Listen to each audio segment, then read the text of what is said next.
Kathleen Stewart, welcome back to the show. How you doing? Thank you, Tyler. I'm good. How are you? I'm good. So before we dive in, we're going to talk about the logistics of tracking calories, increasing your metabolism, getting out of the LEA, the low energy availability state. But before we do that, for anyone that hasn't met you before, who is Kathleen Stewart?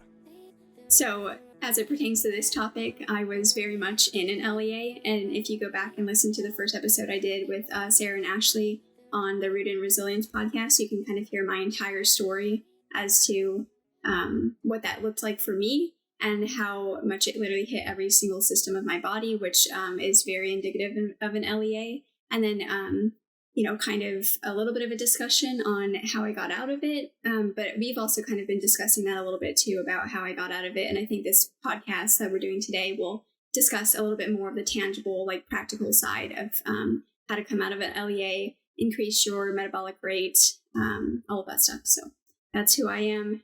Quickly, I have a BS in physics, an MS in physics, and an MEng in chemical engineering.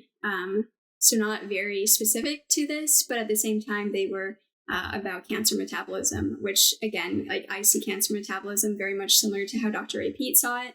And it's, basically a lack of energy at the cellular level, to sum it up. That's a very summed down, view of it, but we'll just go with that.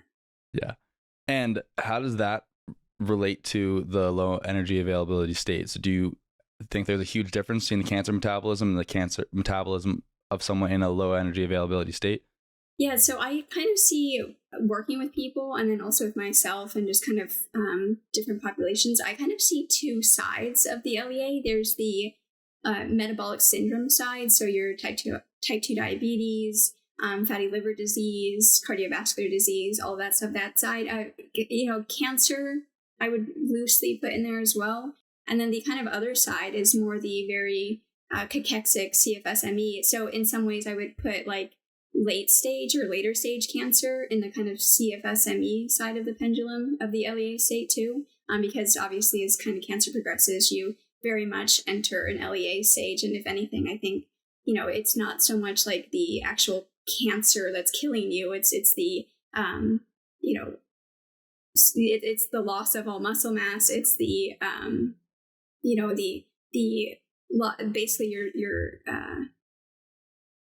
basically your internal organs start to shut down because they no longer have sufficient energy because you've basically tapped out every single energy source, whether it's your muscle, your organs themselves, all of that stuff. So, like I said, late stage cancer, I basically put more in this kind of CFSME cachexic side of the LEA versus the other side of the LEA, which is kind of more the metabolic syndrome side. So I think most people, when they think about the LEA, I think they more think about the kind of CFSME cachexic side, but I think the metabolic side is, again, very much an LEA. It's just a different way of looking at it. And so I think we can talk about the nuance of how to address both sides. And if anything, I think that people look at the metabolic side as like, you're definitely not an LEA. You have way too much resources, and that's the problem, which I disagree with that. Yeah. So let's dive into that. Okay.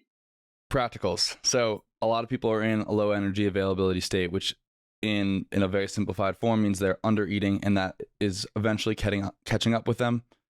And they are having issues metabolizing energy, largely from a lack of energy. And the solution to that is to gradually walk yourself out of a low energy availability state by very slowly increasing calories to build your maintenance, or as we've termed it, gaintenance. I've turned it. I'll take credit because everyone keeps taking it the wrong way, so you can put all the blame on me. When we say gainence, we don't mean that you're gaining scale weight. So you should still be in maintenance, which means that the scale should not be going up. Like, yes, you're going to see water weight fluctuations, especially as a woman, especially if you're cycling, or, if you go from hardly eating any carbs and all of a sudden you have like a high carb meal and you get all that glycogen storage with the water storage and then just carbohydrates in general, you're going to see water weight swings. Or say you like typically don't ever have salt or like a lot of salt, and all of a sudden you have a meal with a lot of salt in it. Well, you're going to see water weight swings. But other than that, like, we shouldn't be seeing the scale kind of like ticking up over time. If it's ticking up over time, we're definitely not in maintenance. So. Okay, so that's one side of it. You want to see the scale staying flat as you gradually add calories. Right. So you have mentioned before the calorie range you're looking to add is 5 to 50 calories per week. About where did you base that off of? So that was from my experience in working with numerous people now. Some people can go, there's a couple ways of looking at this. Some people choose to do this kind of like stepwise, discrete. So this would be like fundamental physics, like Newtonian physics kind of. And then some people choose to do more of this continuous thing. So this would be like your quantum mechanics, for example. And so with the discrete one, it would be, or like the stepwise one, it would be, okay, every Monday you add 5 to 100 calories or so, depending upon if I'm 5 feet tall, about 110 pounds or so. Like if I were doing this at this stage, I would be adding closer to like 5 calories, like maybe 1 gram of carbs, so like 4 calories, right? Someone who, my husband, for example, he's 6 feet tall, over 200 pounds. Like if he were at the beginning of a reverse, he could probably add like 100 calories per week. Like I know you're adding 100 calories per week, for example, coming out of your cut. So there's a lot of nuance there. The biggest thing is, again, watching your scale weight and watching what is it doing over time. So some people decide to do it, every Monday, every Friday, every Sunday, pick your day, basically, when you add your calories in. And then some people decide or prefer doing kind of more this continuous build. So every single day we add a gram of carb, a gram of protein, a gram of fats, not all of them in one day, but it's usually like, okay, in order to stay within certain parameters, I'm going to add a gram of protein today. Tomorrow I'm going to add a gram of fat. The next day the next week, I'm going to add a gram every single day for carbs. And you keep kind of ticking up slowly, a little bit more slowly like that, versus kind of having 1 day per week where you increase. Okay. So one's more, you've basically said this, but to sum it up, one is more continuous, so you continually add calories almost every day, but in a smaller amount, or every Friday is Christmas, as we spoke about, Exactly. And you add 50 to 100 calories, maybe 25. Is there sort of a formula, and like maybe you can do a guesstimate where like, how do I know if I should be at 5 or I should be at 100? Yeah. So first thing, I think the most important thing is like, you need to decide what kind of person you are. Like, are you the person where you like really want that Christmas morning and you're really like, yeah, I want to see that big increase and I feel better when I have that big increase? Because that's another thing too. Like you should feel better, your kind of compensatory mechanisms will kick in and you will start, you'll basically take those excess calories, create heat, your BMR will slowly increase, NEAT will increase, and because you want them to kind of stay together so you don't start putting on fat, right? Or are you the kind of person where it's like, you don't really care about like the Christmas morning type feeling, you just want to see things slowly increasing over time, and it's like, yeah, okay, 4 calories, 1 gram of carb, for example, isn't very much, but after 100 days of that, that's now 400 calories, right? And so that becomes a lot right there. So you kind of just need to figure out like your mindset about that. Now, in terms of, do you do small increases, even if you're doing it just once a week, versus are you closer to the 100, calorie increase once a week? Again, it goes back to, if you are newer to this and, you are slightly a larger individual and definitely a man, I would say you're more likely to be able to increase 50 to 100 calories a week and be okay. Like your BMR, your NEAT, those things will catch up, especially if you're like getting back in the gym again, you're building your steps. Like say you were tracking your steps and you're only at like 2,000 per day, which is incredibly common, especially for office workers to just be at 2,000 per day, and say you're going to be slowly building your steps over time to about 8,000 per day. I think that's a really great goal for maintenance, for people to be at 8,000 per day. If you're slowly doing that at the same time as you're building your calories, then at the beginning, you might be able to increase, pretty quickly and a much higher amount. And then, like I said, if you're also adding in a day a week of zone 2, maybe a day a week of sprints, and then you're, 2, 3, potentially 4 days a week of lifting, well, then you might be able to increase, more towards that 50 to 100 calories once a week, versus if someone's, not really doing those things, maybe they're slowly building their steps, but even more slowly than like 500 per week, for example. Maybe they're only building like 100 per week, which is great. Like some people, that's what they need to do, and that's great. You might be, and a smaller individual, you might be, closer to that like 15 calorie per week end. And then as people continually get closer and closer to the top end of their maintenance range, they'll find that typically it kind of starts to flatten out where you can't increase as much every single time. So. Okay. Couple of things to clarify there. Yeah. BMR or RMR, resting metabolic rate, basal metabolic rate, basically the number of calories. If you didn't move at all, you were bedbound.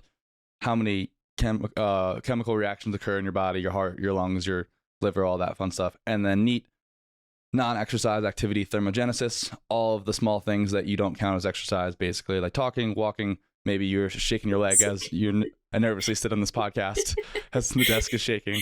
I sit in my car and I like move my leg back and forth, and it's a little bit frustrating. If I could just go on a tangent really fast, it's a little bit frustrating because people will say, "Oh, that's like characteristic of like ADHD and stuff," and it's like, I don't think so. Like for me, it's not. At least like very much, I could understand someone that has ADHD. Maybe they do stuff like that, but I also think that like some people, when they're in this kind of higher energy state, like they're like, I want to move. And if I'm sitting in traffic and I physically can't move, well, I'm going to move my leg back and forth, for example, in order to move. So, yeah. Yeah. I really like that.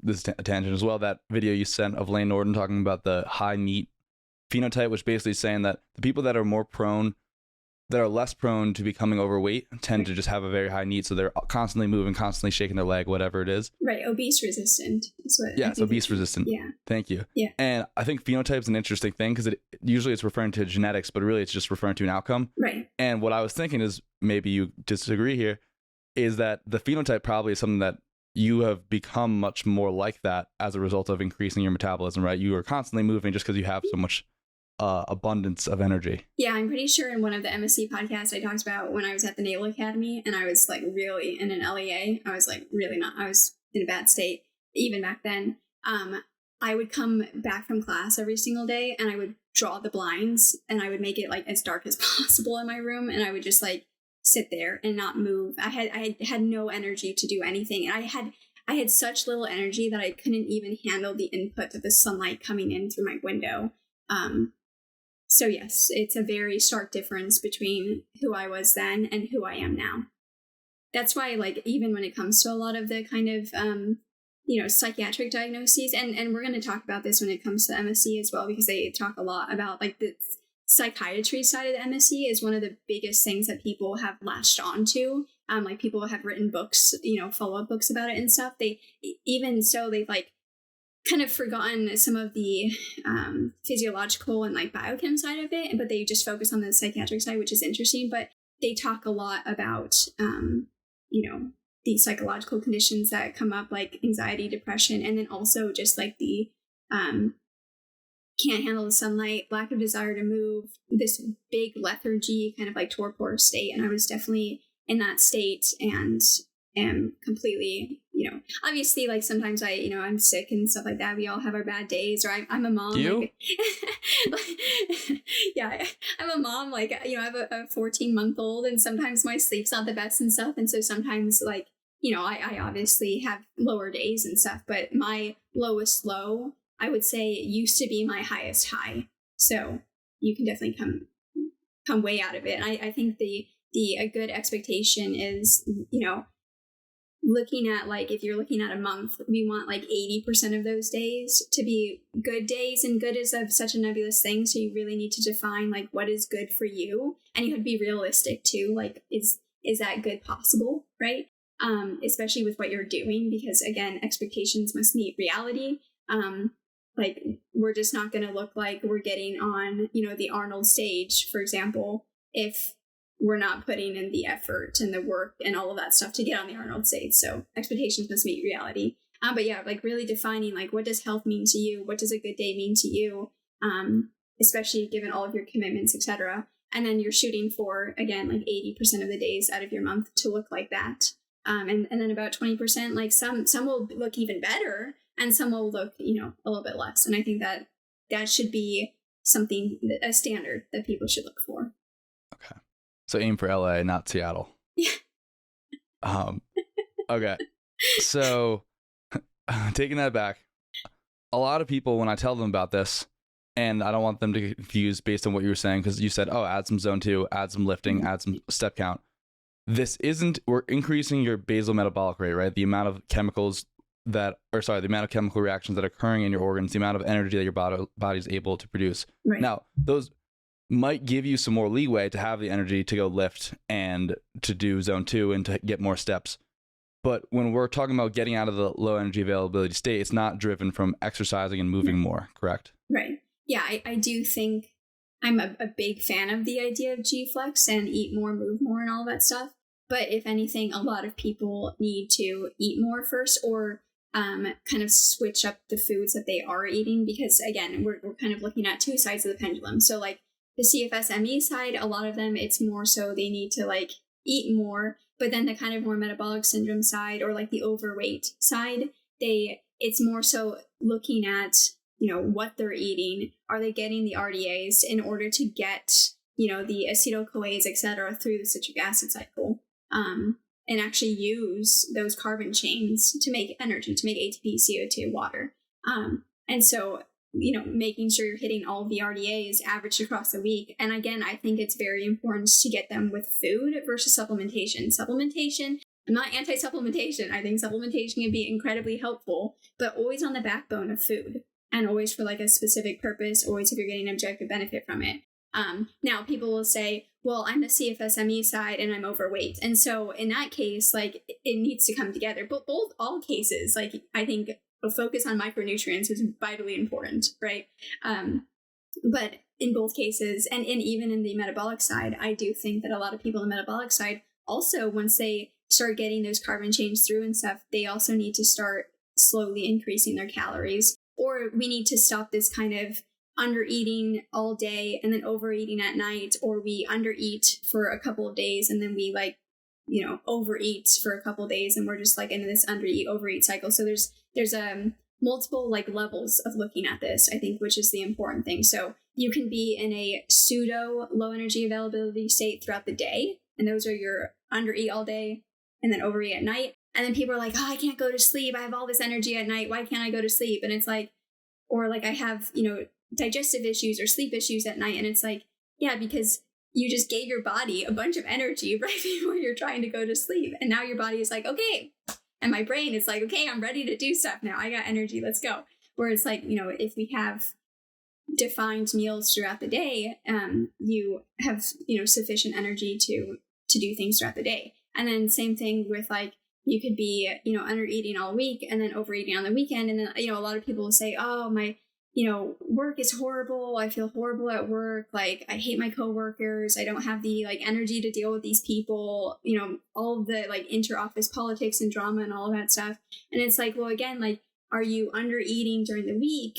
So you don't have sufficient energy to deal with all of this. And then you like are like, oh, the weekends are so great. Like, I love it. Like, I'm, you know, rocking the weekends. And it's like, yeah, because now you have sufficient fuel, you know, on the weekends because you're overeating. And then again, though, like, you may not necessarily feel like great on the weekends overeating, because a lot of people, when they overeat, we don't necessarily eat like micronutrient dense foods. Like, most people are not overeating like steak and potatoes, for example, right? They're typically overeating like pizza and ice cream, and not saying that you can't ever have them. Like, I eat pizza and ice cream. I'm trying to gain weight right now in this build phase. So you can definitely eat them, but always, again, on the backbone of sufficient micronutrients, and again, spreading things a little bit more evenly throughout the week, especially for the general person, I think works really well. Obviously, if you have a little bit more specific goals, sometimes it can be helpful to have slightly more calories on the days that you work out, like especially that you lift,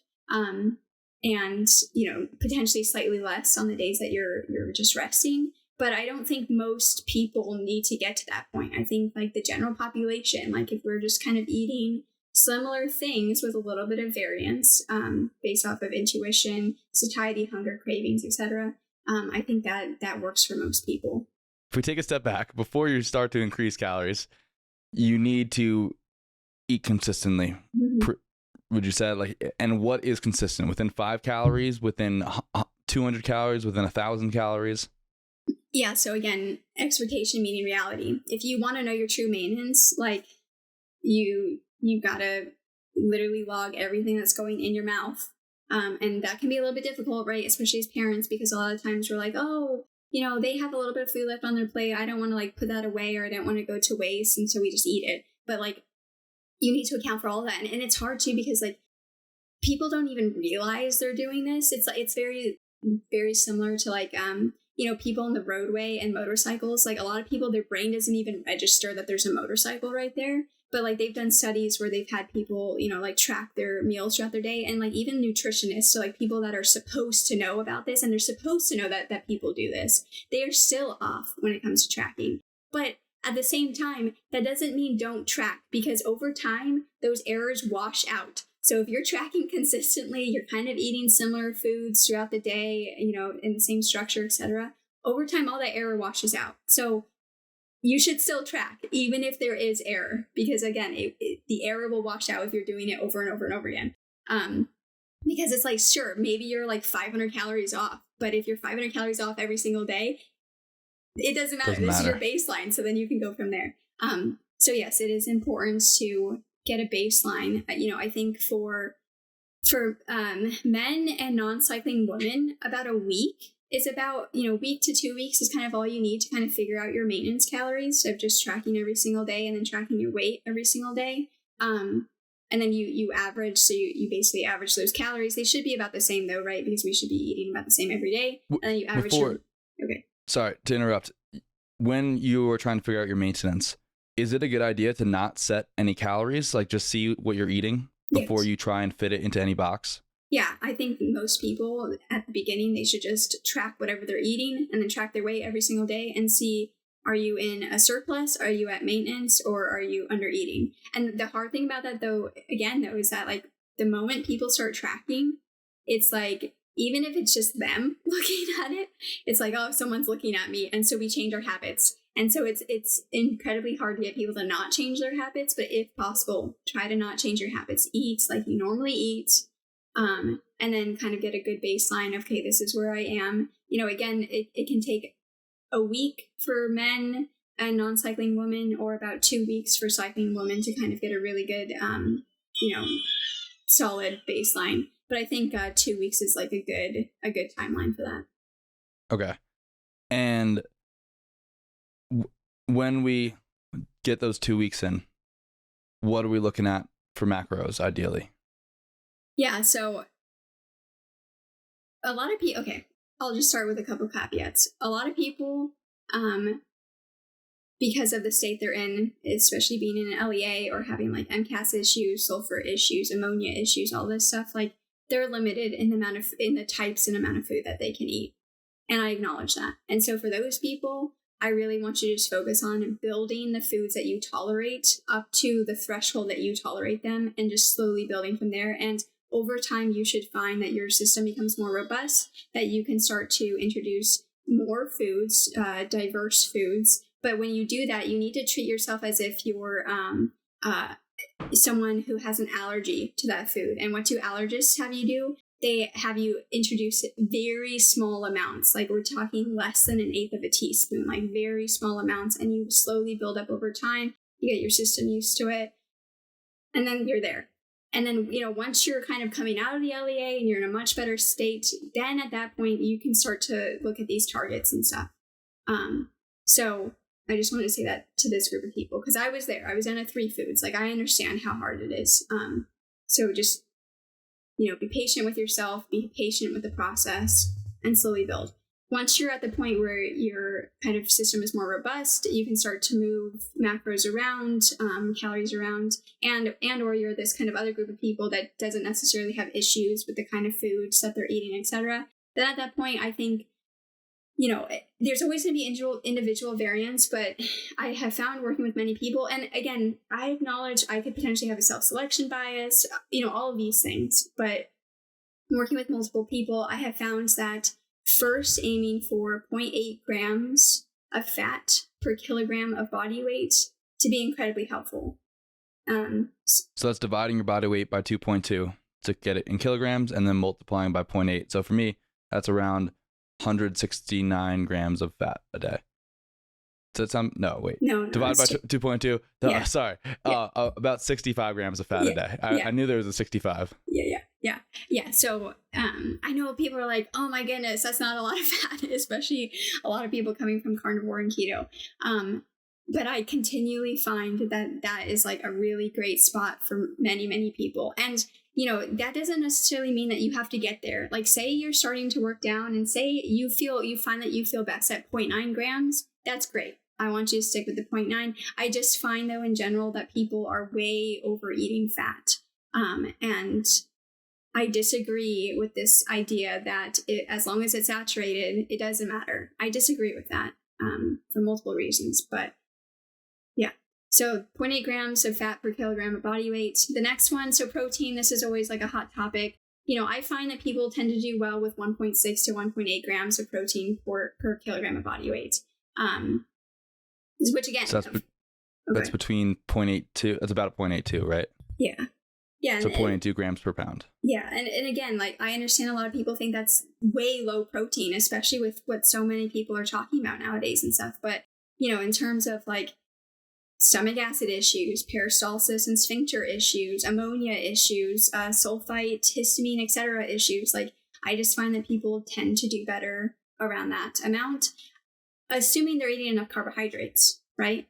Because a lot of people, I think we talked about this last time, but a lot of people go to protein because, per calorie, protein typically contains a fair amount of micronutrients. And so it's like, if we're eating like 1,500 calories a day, well, we kind of have to leverage protein a little bit more in order to get those micronutrients in. But as we're getting closer to 2,000, 2,500, et cetera, calories, then it becomes much easier to get sufficient micronutrients from that protein range, that fat range, and then sufficient carbohydrates. So, and then everything else would be carbs at that point.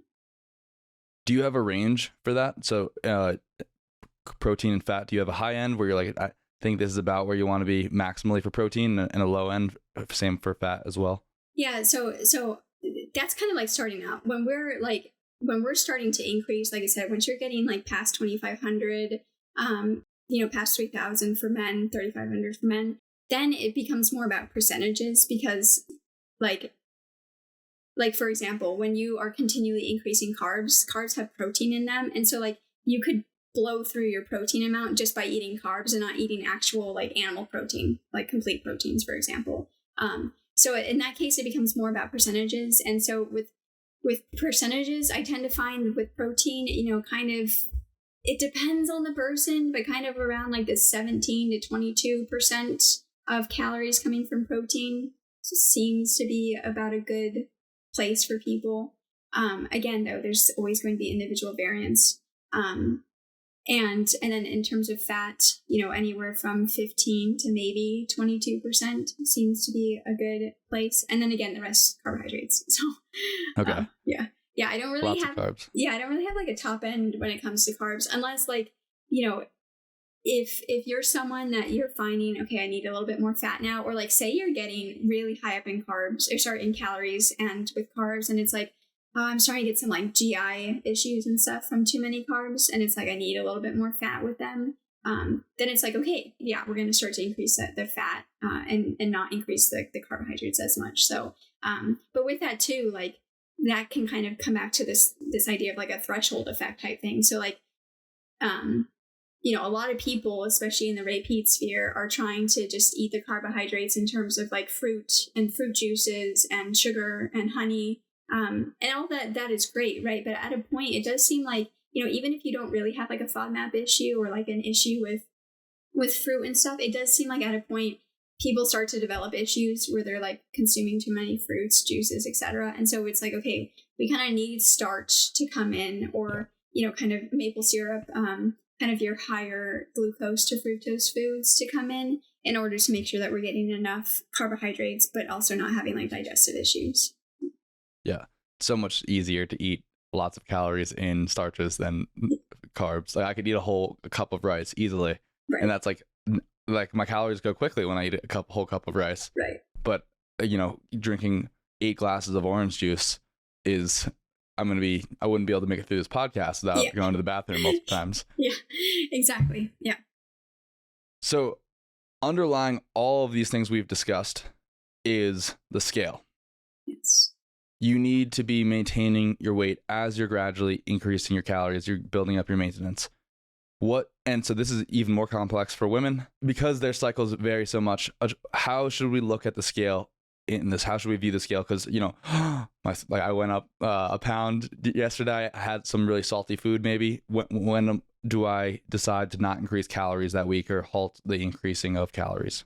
Yeah, so that's why I really like these kind of moving averages. So there's many apps, like for example, Everfit has it built into the app. Everfit's what we use with Train to Change, and it kind of has this moving average of like, even if your weight jumps up like 3 pounds, for example, it still says, okay, your average weight is here. You can also just, keep an Excel document and just keep averaging through the Excel documents. So you don't have to like buy an app or pay for a subscription or anything. But if you want a really good training program, please join Train to Change. Plug for Train to Change. Subtle plug. Yeah. So you kind of are following these moving averages, and I just want to say too, like there is, as far as we know, there is no like reverse whoosh effect for fat like there is when you're losing fat. And like, so what is the whoosh effect? The whoosh effect is like, for a lot of people, we're doing all the things. We're like, we should be in a substantial calorie deficit. We should be losing weight, but we're like just not seeing the scale go down. And it's like, why are we not seeing the scale go down? And then all of a sudden we have this big whoosh and we lose like 3, 5. It can kind of depend upon, the person, like pounds overnight. And it's like, whoa, where did that come from? And I think this, we kind of discussed some of this in the biochem chapters with the MSc, but it has to do with like the fat cells filling with water. And then somehow, some reason, the body just decides, okay, it's time to get rid of this water now. It could also, have to do with like the lymph moving through and stuff. Potentially multiple reasons. But all of a sudden you just like lose the scale weight. And it's like, okay, that was indicative of like probably true fat mass, unless you just like cut carbs or like cut salt or like do weird like water manipulation things, which a lot of bodybuilders do. And so in that case, it's just water loss versus actual fat loss. But most people, if they're having this whoosh effect and they haven't gone from like eating carbs to keto, it's indicative of true fat loss. Where when it comes to gaining weight, as far as I know, as far as the research I've seen, I have not seen anything that shows that there could be this possible like reverse whoosh thing where we're like, like we just like rapidly put on fat overnight, basically. Mm-hmm. So basically what I'm saying is that if you wake up in the morning and you are, up a pound, 3 pounds, 5 pounds, whatever it is water, and just don't crash your calories. Don't do anything. Just do your normal stuff, and eventually it will come back down again. So that would be the first part of that question. Do you want to keep going there? Because I was going to ask more about cycles in terms of women. Do you think it's useful, or they need to track month over month to see how they are fluctuating within the week? Yeah, I think it's more important. And so this is all about patience, right? And I understand that's very difficult, but especially for women, it's even more important to be patient, because I think it is more important to track luteal to luteal, follicular to follicular, day one cycle to day one cycle, versus comparing, luteal to follicular to day one cycle, right? Because you see water swings all over the place, and you're going to be like, whoa, I'm like gaining weight, I'm losing weight, like what is going on? So in order to kind of standardize it a little bit more, I do think it is important to compare across the months versus just day by day, week by week. I think this is really useful for both men and women, because the more data you have, at least what I'm knowing is like, that's kind of the role of a coach, is to be like, look, your average is fine. Right. Even though your head might not be the most clear, like, scales popped up, I'm freaking out. I do this to myself too. Right. And then you look at the average and you're like, oh, this is here. And for women, like, you looking at that month over month average, knowing because your cycles fluctuate a lot more than men, right? It makes a lot of sense to me, because I think weight does fluctuate, like sometimes 5 to 10 pounds, depending on the time of the month, which is very different. But it would throw me off for sure. So I can imagine how useful it would be to track month over month for women. Yeah, and I just want to say for women, there's a big psychological component too, because there's always a time of the cycle where our body image is the worst. And we feel like we are so like, we have so much fat on us and we're like, we just want to get it off. Even if the scale doesn't show it, even if the scale shows that you're down, like we still feel this, like this big psychological thing, or we feel like our clothes aren't fitting right and all this stuff. And I always like to say, like, don't make any like rash decisions during one stage of your cycle. Like say that's you right before ovulation. Don't make a decision then. Wait until, wait a week, wait 2 weeks, and then decide, okay, how do I feel about myself? How's my weight going? All of that stuff. Versus just like putting yourself on another diet because I understand like it doesn't feel good. I get it. It doesn't feel good, but like try, focus on other things, like focus on, external things that you love that have nothing to do with yourself, and just kind of like, you have to push through the discomfort. And I understand it's a huge discomforting feeling.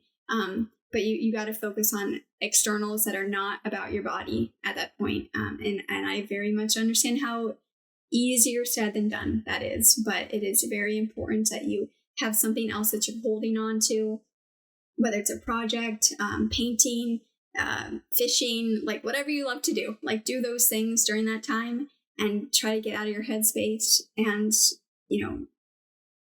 reevaluate when you're not feeling that way about yourself. Yeah. Even for me, when I'm chasing my goals, I can't pretend to relate, but like right now I'm in this maintenance phase, and I like to use Hormozzi's definition of patience, which is knowing what to do in the meantime.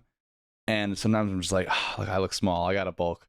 But I have to remember that like what I'm doing what I'm doing for a reason. I'm in this gain tenderness phase because I know it's going to get me where I need to be. And, being the most jacked Tyler is not always the most important thing. But I think even doing this phase, doing my due diligence, building my gain tenderness will help me with muscle growth in the long run. And I'm not saying this to be focused on me, but even I like doubt myself sometimes. And I'm like, oh, I wish I wanted to do this. We want to rush. We always want to be where we're not. And it's easier said than done. So kind of thinking about other things to think about, as Kathleen said, has been hugely helpful for me as well. Yeah, because like I don't think gaslighting yourself is the answer, right? Like it just doesn't work. And so you have to find other things to kind of replace, or not even replace, but like almost distract yourself from those feelings, or be like, okay, I know I'm having this feeling right now and it sucks and I don't like it, but I'm going to purposely know that I'm feeling like this, but I'm going to focus on something else right now, even though I'm feeling like this, because I think that's the best you can do, Yeah. Well, the worst thing you can do is focus on how you're feeling about this and then say, like, dive into, like, why do I feel like this? Like, I'm the worst. Yeah. Blah, blah, blah. Yeah. Well, and it's so hard too, because like, social media shows us everything, and a lot of people are taking peptides and all this stuff nowadays. And so it's kind of hard to compare, yourself to other people, because it's like, yeah, you're not in that situation. And yes, a lot of people look the way they do because of hard work and putting the effort and stuff like that. But I think it's important to, the people that are not taking other things, and like kind of what they're able to build year in and year out and stuff. I think it's good to look at them and have like a realistic picture of like, okay, this is what I could potentially build year in, year out. Again, individual variance, all that stuff. Versus looking at other people that might be enhanced, or this is their job, like this is all they have to do. So yeah, my gym, as I've discussed before, is like a pro bodybuilder gym, so my gym looks like a social media feed. But I really like going to regular gyms occasionally, because I'm probably in like the top upper echelon of people, and most fit people in a general warehouse gym or general gym. Right. But in my gym or on a social media feed, I'm like the bottom 10% of people you see scrolling. Exactly. And it's very easy to get caught up in that like I look like crap. It's like realistically you don't look like crap. You're just comparing yourself to gods and like the top 1%, or some people are enhanced. Right. But it would be like getting an A+ and saying that, well, why didn't I get 100%? Yeah. And that's true. Right. It's just not necessarily the most useful thing to focus on. Right. Yeah. And so, again, kind of talking about coming out of the LEA and all this stuff too. So I think that there is because people will basically say, okay, when can I cut? Like, that's what people want to know. they're like, this is all well and good, but I have fat to lose. When can I cut? So let's cut to the chase. So my answer to that is that always the first diet you do seems to be the easiest, because I think, and I I have no research about this, but I continually see it time and again. There seems to be this threshold effect where if you've been at a certain calorie amount for so long, that is your true actual maintenance. So like we're talking about maintenance, we're talking about building maintenance and stuff, and say you build your maintenance to like 2,800 per day, which is great. Like that is solid. That's awesome. Say we're there. Okay, if you immediately cut from 2,800 per day right when you get there, that is not your true maintenance. And when you cut from there, you will very quickly see that's not your true maintenance. So the longer you can stay at maintenance, the better. And again, I understand that's very uncomfortable, especially in a society that is telling us we got to get there now. We have, a vacation coming up or whatever coming up. And everyone promising these like quick, 8 to 12 week challenges and all of that stuff. But the longer you can stay at your high end of your maintenance, that becomes your true maintenance. And then when you cut from there, you're truly cutting from your actual maintenance value versus we were just able to like create some metabolic adaptations really quickly. And then we just like quickly make those metabolic adaptations again, where we lower BMR, lower needs, all of that stuff very quickly when we go into a deficit. So if possible, once you hit the top end of your maintenance phase, I want people to stay there for at least 6 months, if not closer to 12 months. Now, again, there's also nuance here. If you are like at the point where if you don't start losing fat, like you're going to acutely die because of some, metabolic reason, okay, well, that needs to be taken into account. And like, you need to follow your medical team about that. I would just say like, do it responsibly, like, and carefully and all of that stuff. But for most people that are kind of in this, like, I have 5 to even potentially 50 pounds, depending upon how big you are, your frame, all of that stuff, your set points, like take the time, get yourself where this is your true maintenance, and that we're cutting from our true maintenance. And I guarantee you it's going to be like your cut will actually work. Like, for example, see Sarah and Ashley, like their cut actually worked because they built themselves up. They stayed there for, a long time, and then they cut from there. And they were able to lose a good amount of weight over, a very short amount of time. So that's what we're looking for. They crushed it. Yeah, exactly.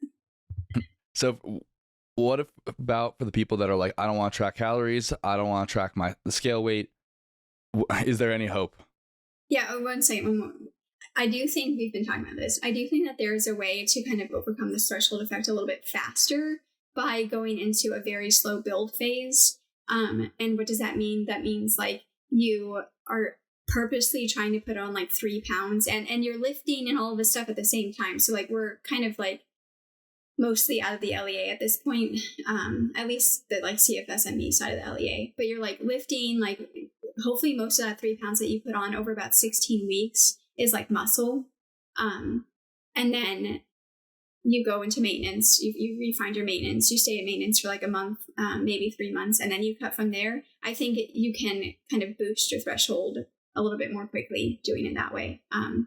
But I don't have a ton of anecdotes about that yet, so we'll see for the future. We got something coming, something in the works. Exactly. Yes, I'm looking forward to it. It's exciting. Okay, so sorry, what was your question? So let's say I don't want to track calories. Okay, yeah. I don't want to track my scale weight. Is there any hope for me? Yes. Okay. So you don't, first of all, touch on scale weight. You don't have to track scale weight. You can track things like your waist circumference. Most important thing though is making sure that you're taking the same measurement at the same place, every single time. And making sure that the, situation the same every time. But that goes for like the scale too, right? Like you don't want to measure yourself in the morning after you had your first void, before any kind of like food and drink, and then like measure yourself after you've eaten all day, like after a big dinner, because of course your scale weight's going to increase, your waist circumference is going to increase. So like you don't want to do that like day in and day out, because you're going to be like all over the place and you're going to be like, what's going on? So when it comes to the waist, same thing. In the morning, after first morning void, before any food or drink, any supplements, etc. I like to have people do it right so that the tape crosses right over their navel. It's like a good spot right there, because then you can like hit it every single time. So there's that one. You can, have a pair of your jeans, for example, that you're using as like a honesty pants. Yeah. You have your honesty. Again, though, the only thing about the honesty pants is women always have that time of the cycle where even if their weight is technically not up, for whatever reason, the honesty pants don't fit. So don't use that time of your cycle to like compare your honesty pants, basically, is what I'm saying.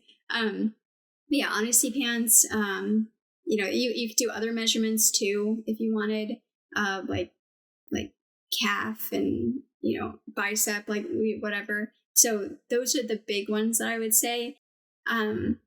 You know, people use like DEXAs and stuff. I'm just really not a fan of DEXAs. If possible, I'm just really a fan of, you know, reducing any kind of radiation you're getting. And I understand people will say, oh, it's, you know, it's a minimal amount of x-rays. I don't care. We're seeing like, you know, even when it comes to dental x-rays, and again, I'm not your doctor, I'm not your dentist, so take this up with them, but like, we're seeing a lot of thyroid cancers happen. And part of me wonders, like, is it because we're literally getting x-rays at, you know, some people 6 months, or, you know, once a year, etc. So I'm just very cautious about things like people don't talk about the Bragg peak and the linear energy transfer of those x-rays in the body. And I think that's where the issue comes in. So there's that side. But yeah, I mean, if you are doing a DEXA, sure. I think that's the big ones measurement wise. Do you have any other ones that you like to go to? Those are the only ones I've been able to come up with.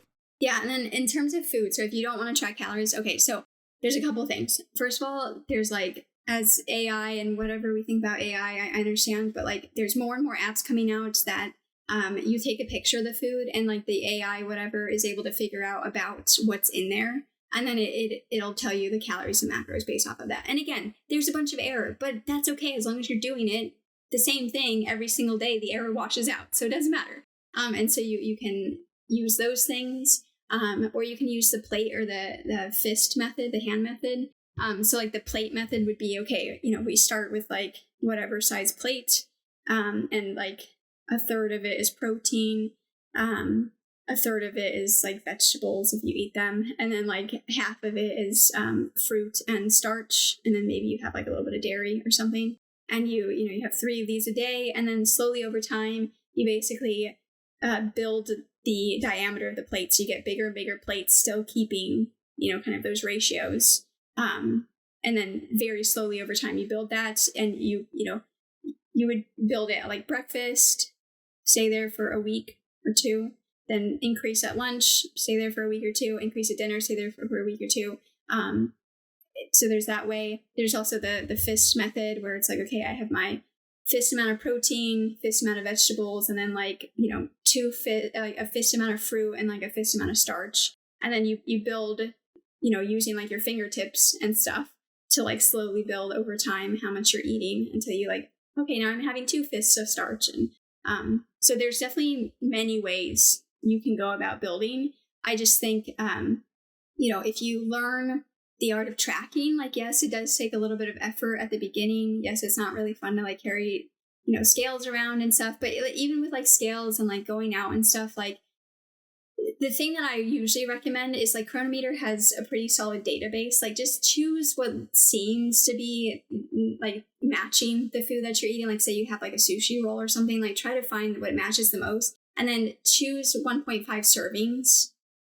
Even if you technically only ate 1 serving, still just choose 1.5 servings.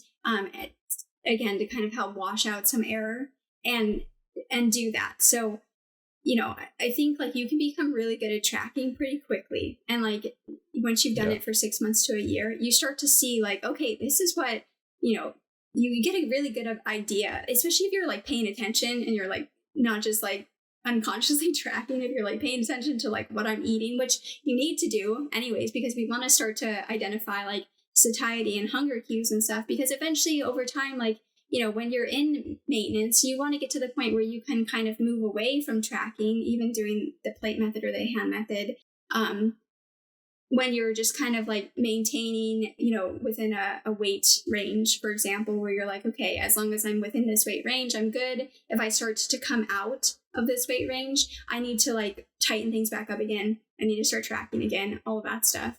But, you know, as long as we're in this weight range, I'm at maintenance. I know my satiety and hunger cues. I know what, you know, plates kind of look like for me. I kind of just recreate this all the time. And I'm not necessarily like tracking using any of these methods.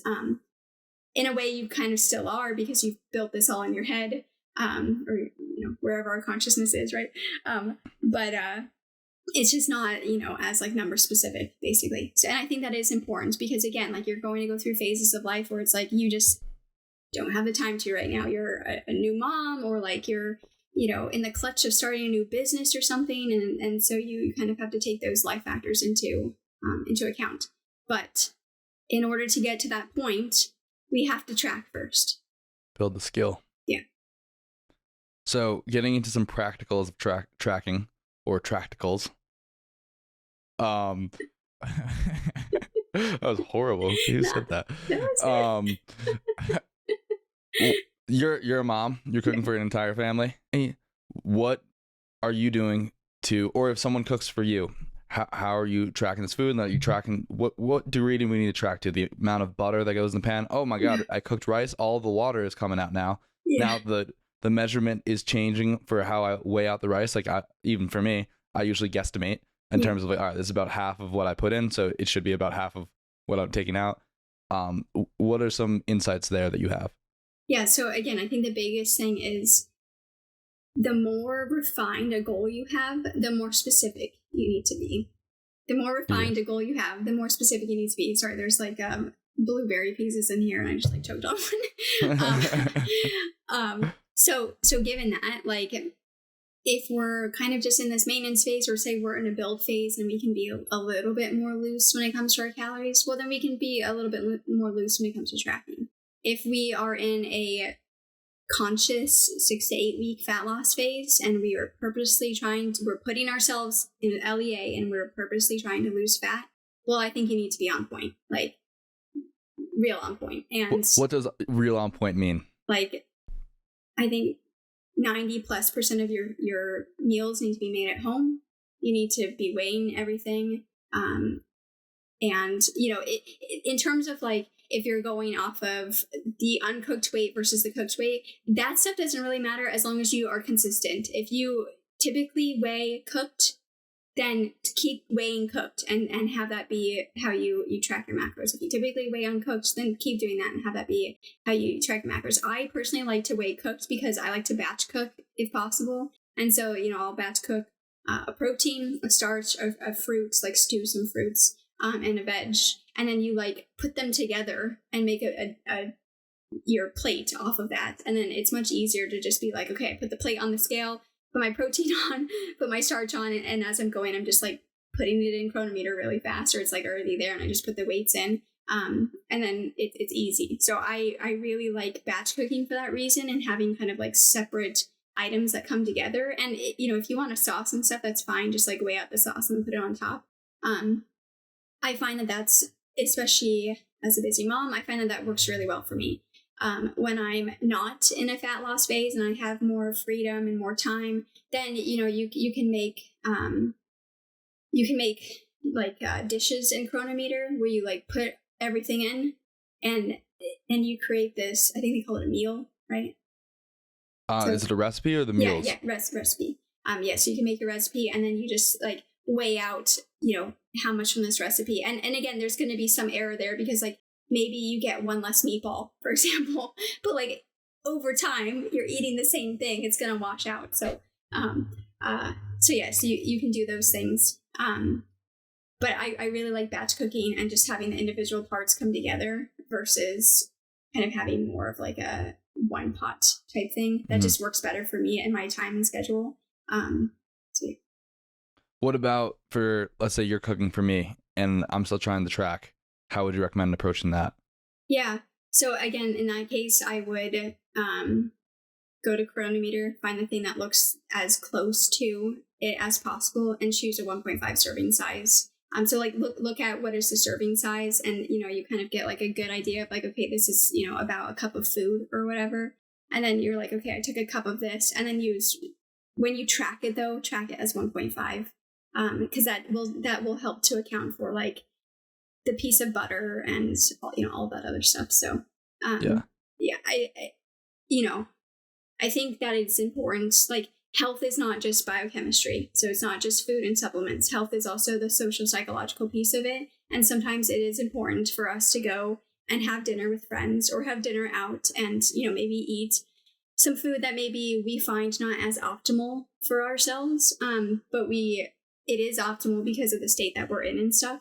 So, just in that case, do your best. But again, like I would, if possible, I would try to leave those things for when you're not in a fat loss phase. This is also another reason why I really like short fat loss phases, because it's like, we're only doing this for 6 weeks. Like we only have to deal with this for 6 weeks. And then we get, all of our community, social time and stuff in outside of that. Or even if we are doing it, like it only happens like maybe twice in those 6 weeks. So at the end of the day, it's not going to like really mess things up and stuff. So that would be the big recommendation I would have for that. Okay. And for anyone that didn't catch that there, you're basically saying that having someone else make your meal and not tracking it is like eating out. Right. Okay. Yeah. Good to know. That's how I view it. I mean, I wouldn't like expect my mom to like weigh out this stuff. Yeah, I wouldn't. Yeah, that is I like the 1.5 rule. That is super useful. Yeah, I find it just really helps to wash out the error. And again, it's not exact, but nothing is ever exact. And that's fine. And then I think you're a believer that the more consistent you eat, the easier it's going to be, right? Yeah, especially like, so this gets into like the idea of a thermic effect of food, for example. So like if you are, if you have a day where you're kind of under eating protein and the next day you really overeat protein, well, that like 2,000 calories is not truly 2,000 calories, because like this gets into the whole calories in, calories out thing, which I know we're going to have a big discussion with Ash and Sarah about, but really fast, like calories in and calories out. The reason why people don't like it is because they don't understand that it accounts for everything. We just don't have the ability to measure it. And that's what frustrates people. And I'm not frustrated by that because I'm a physicist and I deal with all that stuff all the time. Like we have no ability to measure something, and it's just how it is. We use proxies and all of this other stuff. Like pions and muons and anyways. So you might be theoretically passing 2,000 calories through your lips, right? That doesn't mean you're absorbing 2,000 calories. And there's a lot that goes into this. There's the, we're potentially absorbing some buccally, like so sublingually. When it gets into our stomach, we need sufficient, hydrochloric acid. We need sufficient digestive enzymes, all of this stuff in order to break everything down to the point where we can actually digest things. But like, say we don't do that, or say like, for whatever reason, we have transporter issues, or our body's just like, we don't need this right now, so don't absorb it. And so then we're just sending the rest of that to our microbiome. The microbiome's doing whatever it's doing with it, and it's making some stuff for us. It's using some stuff, so we're absorbing some things there, and then the rest of it we just poop out, right? We get rid of. So just because we're like consuming 2,000 calories does not mean day to day that you're actually absorbing those 2,000 calories. And then this again gets into the thermic effect of food, where when it comes to protein, because again, amino acids have to be unfolded and everything has to be kind of broken down into their, single to tripeptides. I think tripeptides is the longest I've seen of the peptides that can be absorbed. Maybe there's new research showing that we can absorb slightly longer peptides, but as the research I've seen and what I know, tripeptides is the longest. So we have to break all of this protein into tripeptides or smaller, and then we absorb that. Well, in order to do that, that requires a lot of energy and a lot of processes and stuff. And so we say the thermic effect of food of protein is 20 to 30%. So if you have 100 calories from protein, you're only actually absorbing 70 to 80 calories of that protein, and the rest of it you're not absorbing. Or you're absorbing it, but it takes that much energy in order to do so. So it's like a transaction fee. Exactly. Yeah. And then with fat, it's basically minimal. It's like 0 to 2%. And then with carbohydrates, it kind of depends, but it can be like 5 to maybe 10%. So protein has the highest thermic effect of food. So with that said, like if you're constantly changing macros all over the place, well, that 2,000 calories is not really 2,000 calories for you. So that's why I see what you're saying. Yeah. So that's why I think it is, important to kind of eat similar things, every time. Again, this is why I like batch cooking so much, because it's like, if you need the diversity, it's like, okay, you like batch cook these 4 things, these 4 groupings for like 2 days. And then the next 2 days, it's like, okay, I don't want bison. Now I want, I don't know, scallops, or like whatever. Maybe scallops is not that great to batch cook, but like, whatever it is, shrimp. And then you have that for like 2 days. And then it's like, okay, I'm done with apples for right now. Like, I want peaches, or, whatever. And so you can kind of like change things up, have the diversity. And people are like, oh, I'm a really big foodie. And I'm a really big foodie too. I love going to like Napa Valley and like buying real expensive dinners and stuff. That's like my guilty pleasure. But when it comes to cooking for myself and my family and stuff, like, I just don't really have the time for that, to be honest. And so I like, 3 of my meals a day kind of being more this like batch cooked, like easily prepped stuff. And then like maybe 1 meal a day, like dinner, it's like, okay, we go a little, we do a little bit more. We make it a little bit more high class, right? Make our taste buds pop a little bit more and stuff. And I think that's great. Like, if that's what you need to do, I think that's awesome.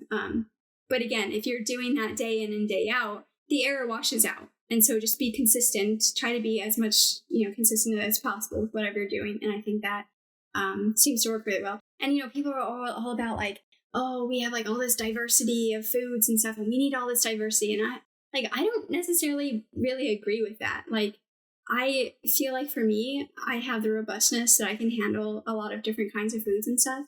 But I always gravitate towards very similar things, and I objectively do well with them. And every so often I'm like, okay, I'm really craving this, probably because I need something that I'm not really getting from my other foods, or maybe I'm just getting at a bare minimum and I need a little bit more from this thing. And so I eat this thing for a day or 2, and then I feel good. And then it's like, okay, back to like what I typically eat and what I feel good with. So again, I think it's about becoming like very conscious about what do you objectively feel good with, like what gives you like this like, zeal for life and stuff, and focus on those things. But again, if you start to crave something, like, there's a reason you're craving something, and definitely respect that. Yeah. Wrapping up here, where do you see most people fail in your experience with tracking and increasing the calories, other than the misconception that you're supposed to be gaining weight? Yeah. To be honest, I think that a big problem I see is people start off with a bang. They start off doing really well, and they start to see changes. They start to see favorable changes, and life gets in the way, or excuses pop up, or whatever, and we just stop doing the foundations. I think that is where it gets most people. It's not like people can do the foundations. They know how to do the foundations. If they're doing them every day, like, they don't really have an issue with them. It's just, they just stop doing them. And I think that's where most people get slipped up on. In terms of like tracking itself, there's not big things, because again, if you're doing it very similarly, even if you're like making a big mistake doing it, it doesn't matter, because like you're making the mistake every single day. So it doesn't, it doesn't matter. But it's you just stop doing it, or we're kind of doing it. Like, some days we do it, some days we don't do it, some weeks we're doing it, some weeks we don't do it. And again, like, if you're in a phase of life where that's all you need right now, and you're kind of maintaining your whatever your desired like weight range is, and you feel good and you're happy and stuff, that's great. Like, I think that's great. But if you are, purposely trying to reverse to come out of an LEA, or if you're in a purposeful fat loss phase, like, those are the times that I think you really need to be on it. Get through them, and then get to the place where we can just be at maintenance for the rest of our life, and we're happy. And that's all we, I think that's where people, like, we don't realize how little effort it requires once we're there, right? Like, it's like when it comes to like putting on muscle, it takes a lot of effort to put on muscle, but once we have it, the amount of volume, etc., it takes to maintain it it's like 1/9. It's like very much less than it took to get there. And it's very similar. So much less. Yeah, exactly. And it's very similar with, your kind of food goals, body composition goals, all of that stuff. But you have to get there first, and getting there takes time and patience and all of that. But like, people, they're like, we're not getting there fast enough, and so then we start to diet hop, or we start to supplement hop or gadget hop or program hop or all this stuff, when it's like what you were doing was working. It's just not meeting your time horizon. And I think people need to reevaluate their expectations of how long this is going to take, because it takes a long time. Like, you know, my reverse was over 7 months, a little bit longer than that. But then I like maintained for like 3 years. And then I decided to do a shortcut. And then I got pregnant. And then pregnancy just like, you know, is like its own reverse in a way. But, you know, in terms of like most of my symptoms from like being in a really bad LEA and stuff, like that took a solid 7 to 10 years to come out of. And I understand that seems like a long time. And yes, I do think that there are things that you can leverage and use to kind of help along the way. And no, it's not just a light switch where it's like we're in this really bad situation and we turn the light switch on and all of a sudden we're like better. Like you're improving over time. Symptoms are getting better over time. You're healing over time. But like to like truly get there, I think 7 to 10 years is like a good wrap your head around time frame. I don't want to nocebo someone though. It could take you 3 years. It could take you a year. Like it depends on how long you've been in a state for, right? But like just looking at cell cycle turnovers and stuff, like 7 to 10 years is where you know, some It's cells. A good bet. Yeah, like some cells it takes like 70 years for them to turn over. So those ones like they're lost. I'm sorry. But thankfully, those ones don't seem to be the like crucial ones that we need, you know? So we're the kind of 7 to 10 year mark. Those are like the crucial ones. So get there and then you maintain for the rest of your life. I think that's the biggest thing, that like so many people are cycling. They were like dieting. They're like, F this. I feel horrible.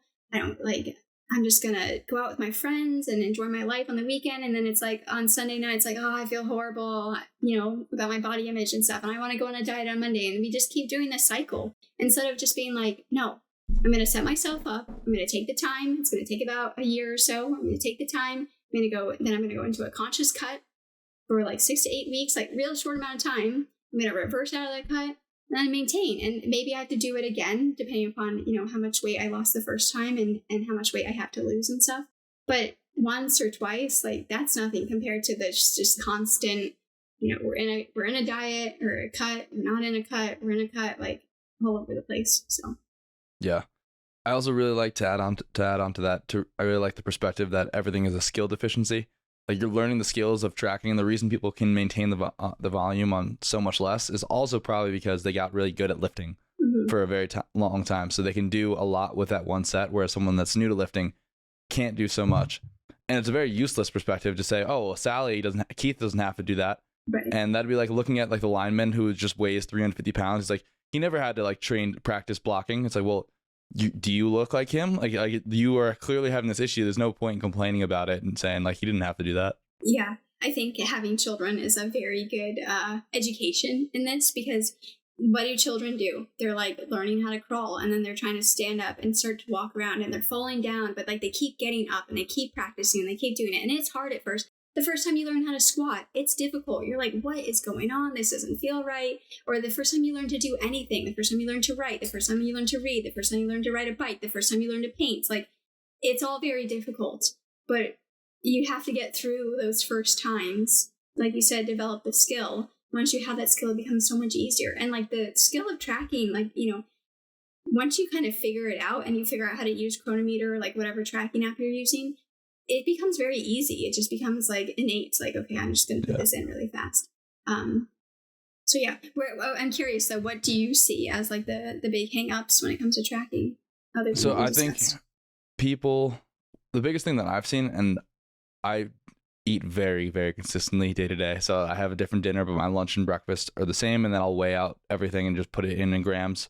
I sent you a message there. I was like, how cool would it be if you could just voice message Chrono and be like, Chronometer, 25 grams of strawberries today. Yeah. So like as I weigh it, I don't even need to type it in. That was the same thing with reps too. I want like a watch that tracks how many reps I do. Yeah. Tangential. I think people don't. Was that 10? Yeah. Sorry. It was 10, I swear. Because I lose count. Yeah. maybe that's an intelligence issue, but I get distracted, see something shiny. Yeah.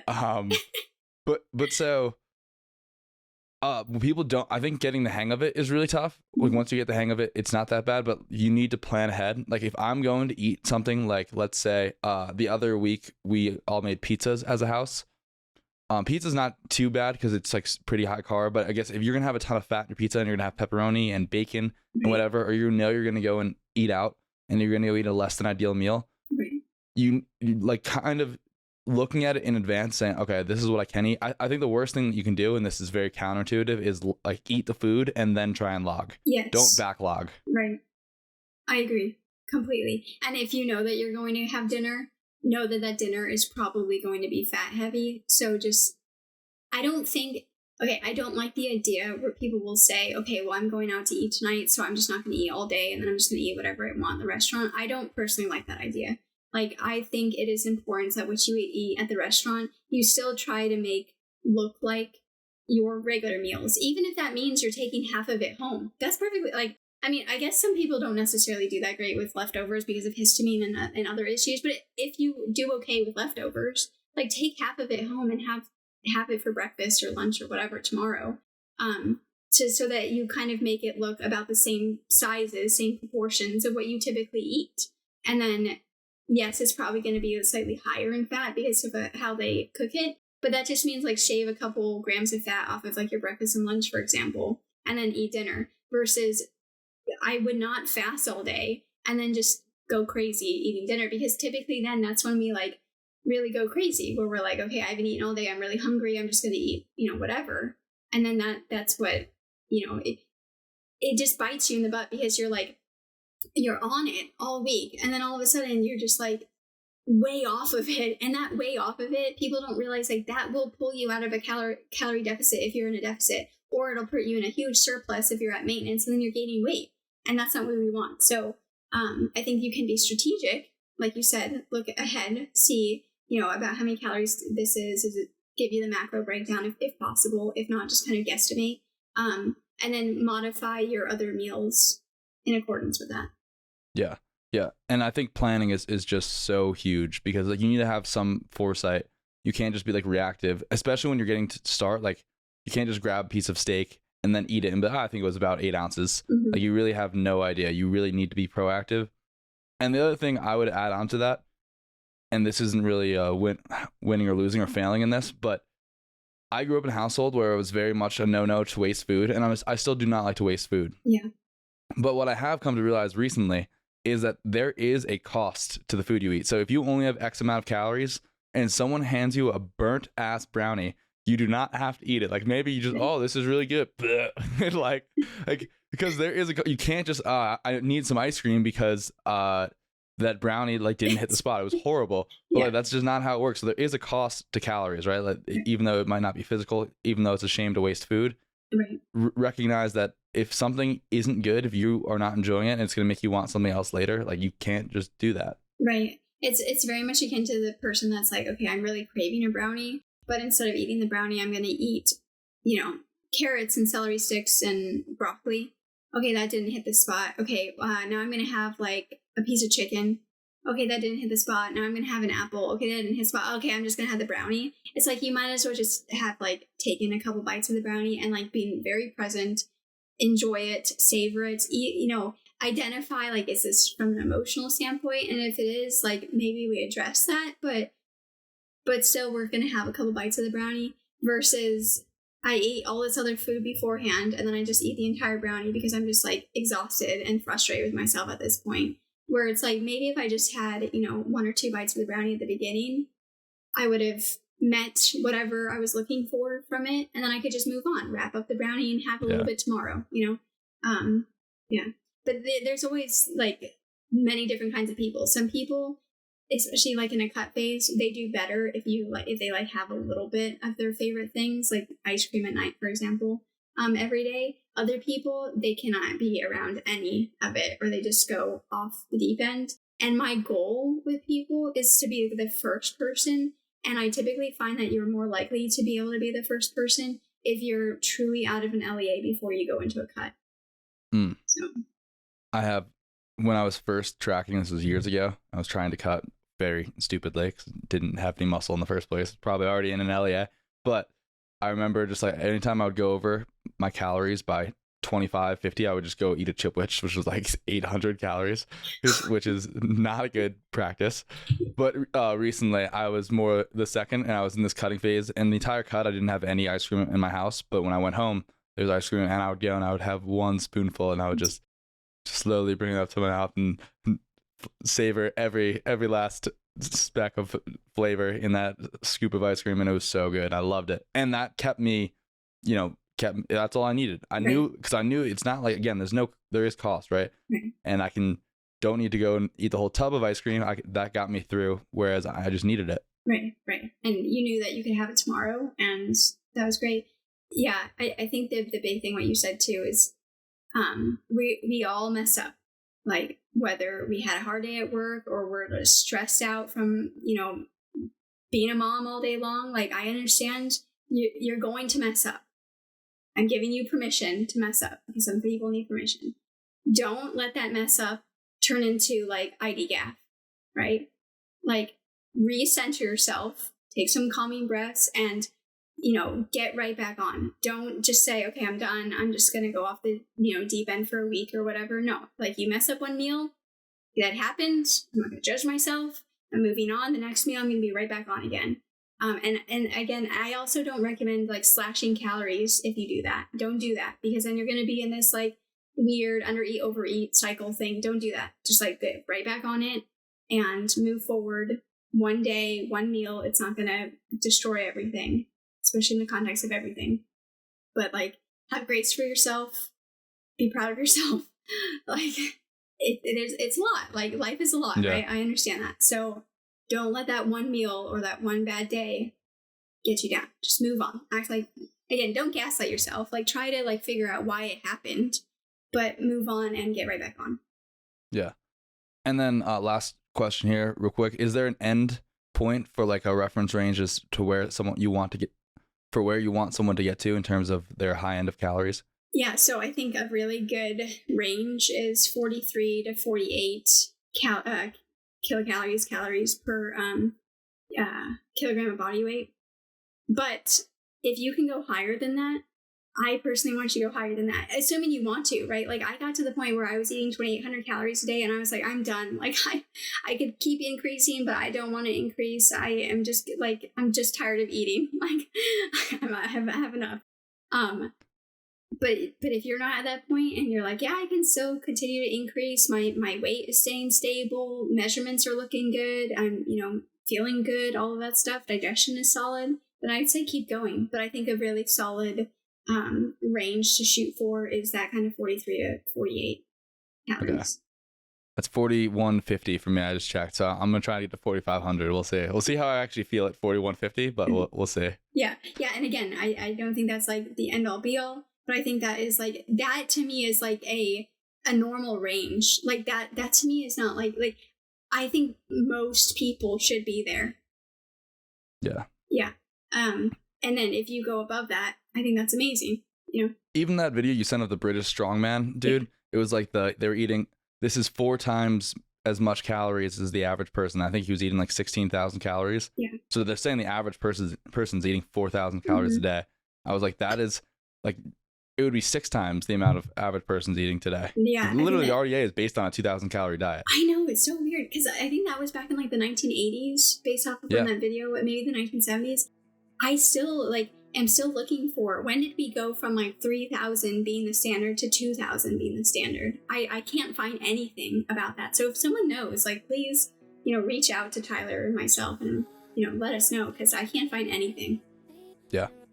Well, thank you, Kathleen. I think that was awesome. I will put all of your stuff in the show notes, and stay tuned for what we are launching come this new year. I'm super excited, and I think Kathleen is super excited as well. I am, very much. Thank you, Tyler. I appreciate your time.